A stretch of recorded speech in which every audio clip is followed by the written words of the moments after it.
societal exchanges. I think the Minister has given some very specific examples of what we discussed. I don't want to repeat it, but I do want to tell him, assure him that the Indian community this year after meeting we had during the Munich Security Conference. Now we're meeting in Berlin. A warm welcome to you. It's a great honor for me and the federal government to be hosting you and to see that you've come at such an early stage to Berlin. This highlights our interest on both sides in close, fruitful ties between our countries. It's not a coincidence that we work together so closely, because between our democracies there is a close bond that, with regard to the countless international challenges, is of crucial importance for both countries and their people. We are now looking back on 25 years of strategic partnership. Our relations are more diverse and have a broader basis than ever before. We want to deepen this partnership at all levels. This is what we have discussed in detail right now, ranging from the economy to trade to the recruitment of skilled workers to security policy. We share the joint goal of maintaining the rules-based international order and freedom of maritime trade routes in the Indo-Pacific. This is what we have discussed in much detail today. India has a very special importance regarding a strong actor in security policy in a strategically important region of the world. So we are active with the Bundeswehr in the Indo-Pacific as part of our Indo-Pacific deployment. The participation of the German Air Force in a big exercise of the Indian Armed Forces, port calls, exercises of the German and Indian navies. We've been engaged in all these areas, and we are very happy about the existing cooperation. We want to build on it further. Questions of armament are also an area where we want to mutually cooperate. This is what we've also discussed today. All of this are symbols of our solidarity in global affairs, too, when it comes to preserving peace and security. In many places of the world, this is especially challenged right now. We agree peace and stability in the Indo-Pacific are closely intertwined with peace and stability in the Euro-Atlantic area. And we talked about the fact that our countries are united in our responsibility to preserve peace and stability. Jay, you know that for us in Berlin, the biggest security challenge is only a few hundred kilometers away. For 3 years, at the heart of Europe, the Russian war of aggression has been raging, calling into question the foundation of peaceful coexistence. We as Europeans work with our American and Ukrainian partners and friends on a ceasefire, on the fact that this war will soon come to an end so that Ukraine can find its peace as a sovereign state. Part of this is that we sanction those who still oppose peace. Currently, within the EU, we are talking with our partners about additional sanctions against Russia. We are looking especially at the energy sector here, where we are also thinking about lowering the oil price cap. Our goal is clear. We don't want to add more money to Russia's war chest. Jay, we also talked about a topic that affects India's security and global security. We all were appalled by the brutal terrorist attack on India on the 22nd of April. We condemned this attack on civilians in the strongest terms. Our deepest sympathy goes out to all victims and their families. After military attacks on both sides, and India, of course, has every right to defend itself against terrorism, the fact that now a truce is in place is something we appreciate very much. What is important now is that this truce remains stable, that dialogue can happen in order to find bilateral solutions for that conflict, taking into account the vital interests on both sides. Part of this, of course, is naturally effective cooperation in the fight against terrorism. Germany and India have been fostering a regular dialogue on the fight against terrorism for years, and we intend to intensify it further. A central topic of our exchange today was, of course, trade and economic affairs.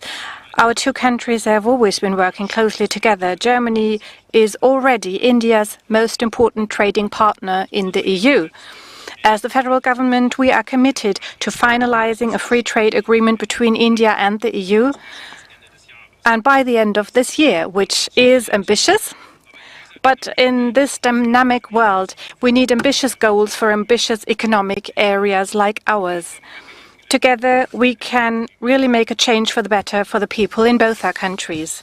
In order to succeed, we need to improve conditions for our companies and mutually reduce trade barriers.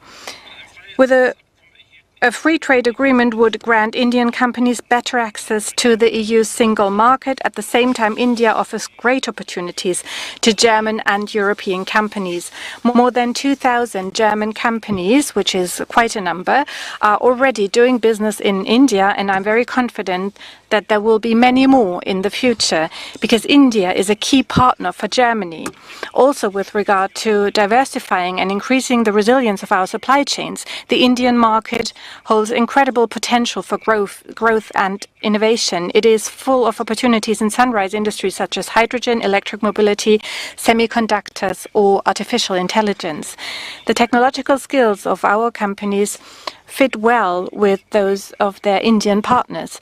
This has also been reflected at the Asia-Pacific Conference of German Business last October in New Delhi. The huge interest of the German business community in India was also reflected last autumn at the business day of our ambassadors conference here in Berlin. The hall was packed, as I was told, and that shows the huge interest on the side of German industry. Also in the areas of research and science, we want to expand our cooperation.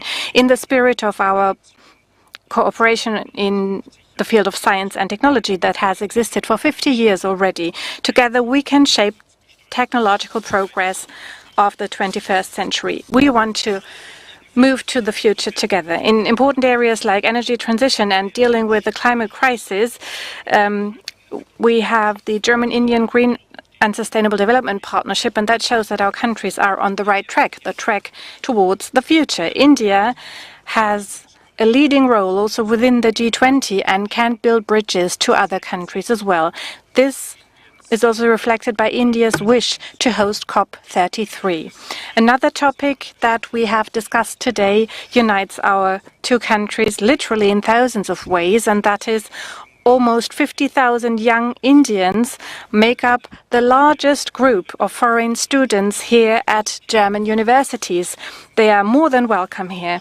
And also skilled workers from India come in increasing numbers to Germany. They are successful in their jobs, extremely well integrated into German society, and they are a huge asset for the German labor market. With our skilled labor strategy for India, we want to further foster migration of talent from India. For this to succeed, we will continue to work on accelerated visa procedures. And with visa digitalization, we've already taken some first important steps. Jay, I'm looking forward to further steps in our common future as close partners. I'm very much looking forward to our cooperation, and I would like to thank you for our friendly and constructive exchange today in Berlin, and I'm sure we will continue it soon in India. Thank you. Thank you very much. Let me begin by thanking Foreign Minister Wadeful Johan for this meeting so early in your tenure. We, in fact, had a conversation, if I remember right, on your very first day in office. And the Minister had called to express support as we were battling terrorism at that time. I want to emphasize that we deeply value the solidarity expressed by the German government during that period. Now, we all know that the world order is under considerable churn. The political uncertainty is as evident as the economic volatility. There are challenges which are posed by technology, especially AI, which are a matter of priority for all of us. And the answers lie in creating more resilient and reliable supply chains, and indeed in promoting deeper trust and transparency in the digital domain. All of this clearly rests on stronger economic and people-to-people linkages, and most important, a relationship led by a strong political commitment and strategic understanding. So it is with that perspective that Minister Wadiful and I approached our discussions today. Our talks address different dimensions of our bilateral cooperation. They range from trade, technology and investment to defense, security, energy, sustainability, mobility of talent and societal exchanges. I think the Minister has given some very specific examples of what we discussed. I don't want to repeat it, but I do want to assure him that the Indian community here, I'll be meeting the representatives tomorrow, has really a great deal of appreciation for the manner in which they are received in this country. I've met a few students, I'll probably be meeting a few more, and they too welcome the opportunities that they have in Germany. Now, apart from that, we exchange views on a wide range of issues, from our immediate neighborhood to global concerns and challenges. And I want to underline here that Germany for us is a really important partner. We cooperate from forums like the G4, which is dedicated to promoting UN reform, to the G20, where I think our delegations and indeed our ministers and our leaders have historically collaborated very closely. Earlier this morning, I had the honor of meeting Chancellor Merz and noting his strong commitment to elevating and expanding our strategic partnership.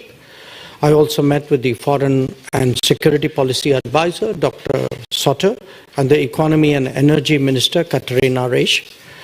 We had productive conversations, obviously, and I must also say that it was a pleasure yesterday to meet a cross-section of German parliamentarians, and I thank them for their consistent support for our ties. Germany, for India, is our largest economic partner in the European Union. In recent years, our cooperation has acquired many more facets and gained much stronger momentum. Our relationship has come a very long way, and you will note the logo behind me of 25 years of our strategic partnership. But let me also say that what lies ahead of us is a relationship much stronger, much deeper, much closer. While deeply valuing this bilateral dimension, we also recognize Germany's crucial, I would say invaluable role in shaping our larger relationship with the European Union. On that front too, there is a lot that is happening. Again, the Minister spoke about it. And especially after the visit to India of the EU College of Commissioners in February 2025, we think today that there's a new energy and a new enthusiasm in taking that relationship forward. I come to Berlin in the immediate aftermath of India responding to the Pahalgam terror attack. Let me share with you what I conveyed to Minister Wadiful in that context. India has zero tolerance for terrorism. India will never give in to nuclear blackmail. And India will deal with Pakistan purely bilaterally. There should be no confusion in any quarter in that regard. We also value Germany's understanding that every nation has the right to defend itself against terrorism. So once again, Minister Wadiful, Johan, thank you for the hospitality, for the very good discussions. I thank you all for your attention, and I'd be happy to take questions.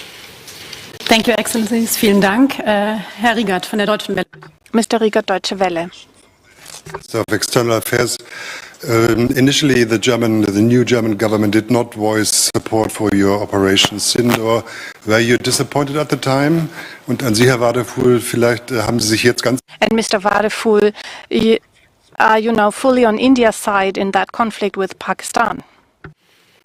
I think you are misinformed. In fact, we had a conversation on the 7th of May, is my recollection, which was when we initiated our operations. And it was a very understanding and positive conversation. And quite honestly, even before that, the German government had expressed solidarity in face of this terror attack. And the minister also very clearly conveyed Germany's understanding that every nation has a right to defend itself against terrorism. Genau. Wir haben Yes, absolutely. On the first day in office, on my first day in office, there was a phone call I had together with a French colleague, Jean-Noël Barrot. And I was able to call my colleague with him. We got a first-hand report, and Germany will support any fight against terrorism. I've just highlighted that. This is our position, and terrorism must never have a place in the world, nowhere. And this is why we will support everyone who fights and has to fight terrorism. And we very much appreciate that a ceasefire has been reached, and we hope that there will be a solution soon. Good day, sirs. My question is to Dr. Jaishankar. Sir, you just mentioned that you've had a lot of good meetings with the German leaders today. I would like to understand what kind of economic trade pie can India look at expanding on when it comes to Germany and in EU itself, because EU is looking for a lot of partners, as we know, through various leaders in Europe right now. Well, right now our trade with Germany is good. It's roughly about a $50 billion trade account annually. Where the European Union is concerned, it is our largest trade partner. But we see many new opportunities, many more opportunities. Today, for example, both with Mr. Wadefull as well as with Minister Reisch and with the Chancellor, we discussed opportunities like railways, like semiconductors, transportation of various kinds, energy. So I think the scope is there. As you know, as India becomes more prosperous, more developed, the opportunities will grow, not just in India, for Indian companies also in Germany. Even in an area like defense and security, we discussed whether there could be collaborative possibilities between our enterprises. And we do think, because trade is a jurisdiction, a competence of Brussels, but I know Germany has been one of the most consistent and powerful supporters of rapidly doing a free trade agreement. I'm very confident that if we can actually meet the goal of getting the FTA done this year, there will be many more doors that will be open to business on both sides. So would you like to add something? Ja, ich kann das nur unterstreichen. I can fully subscribe to that, and I just said Germany supports free trade agreements in general, and we've set ourselves an ambitious goal with India to reach a free trade agreement at the EU level this year. We will be among those who will exert political pressure for a result, because the opportunities are extremely huge. They are to be found in all sectors, as my colleague Mr. Jaishankar has said. And I would like to say that this is about partnership. And we not only want to do this in a spirit of partnership, but also we count on reciprocity. That means equal access to markets, and this can really make a difference when we look at other trading partners that we have in Asia. So we believe that India has a very prominent role for the EU and for Germany as an economic partner. We don't have much time. One last question. A brief question to Mr. Waterful. Mr. Trump has announced new tariffs as of June, 50% on goods from the EU. What will be Germany's and the EU's reaction to that? Well, the reaction is up to the European Commission. It has our full support. It wants to preserve our access to the American market. I think tariffs do not help anyone. It only leads to economic problems in both markets. So we count on negotiations, and we fully support the European Commission in its efforts to defend Europe and the European market and convince the Americans. Thank you very much.